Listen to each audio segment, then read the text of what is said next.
When the Apollo Justice Collection released earlier this year, I remember thinking the developer is finally done re-releasing the entirety of the series on modern platforms. Surely the only thing left for the franchise at this point would be the long-awaited Ace Attorney 7, right? Well, as it turns out, no. The developer had another bullet left in the chamber to delay the inevitable. The Ace Attorney Investigations Collection is the actual final piece of the puzzle, bringing 2 games starring series regular protagonist Phoenix Wright's regular antagonist and nemesis, Miles Edgeworth.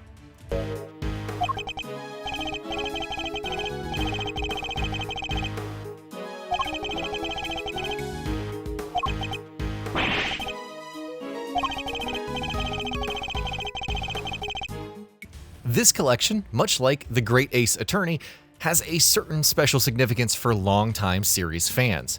It is the first official release of the second Investigations game globally. Previously, while the first game saw a release in the West, the second one never got localized, meaning that outside of fan translations, this is the first time a sizable part of the series' considerable fan base will have access to an entire game included in this package. The presence of that whole new game alone changes the calculus for this collection quite significantly. Unlike most of the other Ace Attorney collections that the developer have released, this one isn't just re-releases. I mean, it is in a technical sense, but functionally speaking, you're getting a game that you've never even had the opportunity to play as a part of this package as well. That means that assuming you are a series fan, that alone guarantees a recommendation for you for this collection.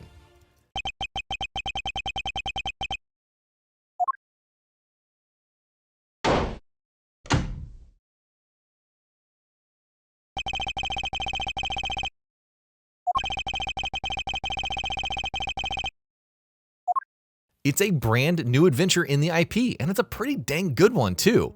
If you ever played the original Investigations games, these titles differentiate themselves from the mainline games by putting you on the other end of the legal equation. You are a prosecutor now, which means the way you approach the facts of the case are a whole lot different as well. Chiefly, the game involves you gathering facts via investigations and interrogations, and then using Edgeworth's trademark logic to put facts together and see if they shed new light on what may have happened. It's a really cool gimmick, to be honest, allowing for an interesting spin on how these games usually play, while also remaining true to and reinforcing Edgeworth's character. It helps as well that the games are well written with some great stories, or, well, the second one is. The first one is definitely on the weaker side as far as Ace Attorney games go, with the writing and the story feeling both less sharp and consequential than the series' finest outings, and the logic mechanic not explored to its fullest. The second game has a much stronger story, which it is great that we finally get to experience this outside of Japan without hunting down a fan translation. And in every regard trumps not only its predecessor, but also most of the games in the series. I would argue that the first game is still worth playing, if only so that the brilliance of the second one can be properly appreciated. I won't go into many or any spoilers about these games here, but a lot of what happens in the second game does substantiate what happened in the first one.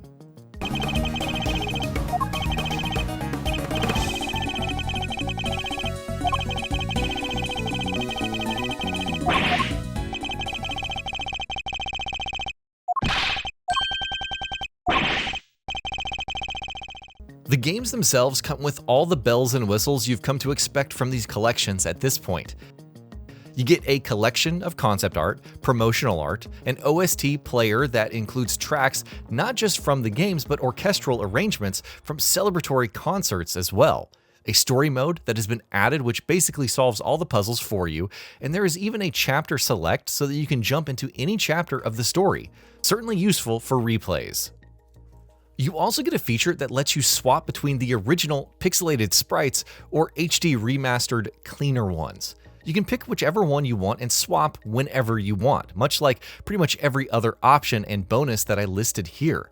Along with support for a lot more languages than even the official release of the first game got back on the DS, and some cool in-game achievements.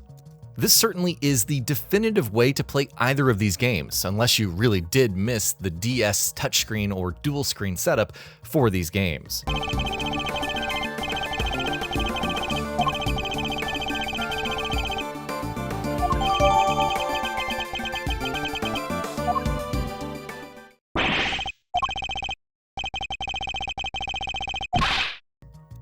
With the release of Investigations 1 and 2, we finally and actually have all of the Ace Attorney games available on modern platforms.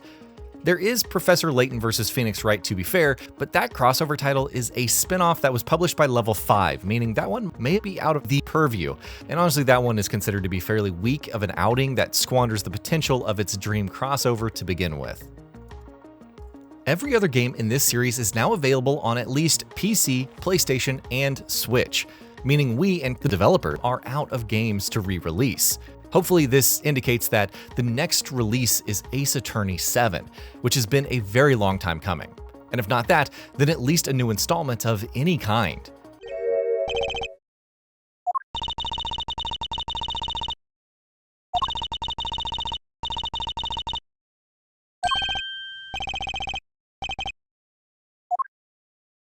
It is great that these legendary games are available on modern systems so readily, especially when you consider how many new fans to the series may have been made thanks to these re-releases. But playing through this franchise again has only impressed upon me its brilliance, and how there is really not anything else like it on the market. I sincerely hope that a new Ace Attorney game is on its way sometime soon now. Until then, I'm glad we at least got to play Investigations 2 and got to play one of the best titles in the series as a result. And that'll be about it for this one. If you guys like what we're doing at GamingBolt, please consider subscribing to our channel, and I'll see you guys on the next video.